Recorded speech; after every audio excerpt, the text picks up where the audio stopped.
Welcome to Samba Samba. Enjoy the video. Start by unboxing the Ledger Nano X and clearing a private workspace. This setup assumes Mac OS X, 14 or later, and a USB-C cable or Bluetooth connection.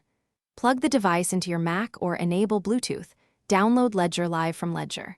COM and install it, which typically takes about 10 minutes depending on your connection. Close other apps, update Mac OS if required, and keep a pen and the supplied recovery sheet ready. Do not take photos of the screen and avoid Cloud Note apps when you prepare to record the recovery phrase.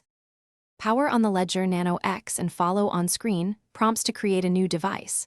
Choose a 4 to 8-digit PIN and confirm it directly on the hardware. The device will then display a 24-word recovery phrase, one word at a time. Write each word exactly in order on the supplied recovery card and never store this phrase electronically. If Ledger Live prompts a firmware update, accept and keep the Nano X connected. Firmware updates usually take about 5 to 15 minutes and must finish uninterrupted to avoid device issues.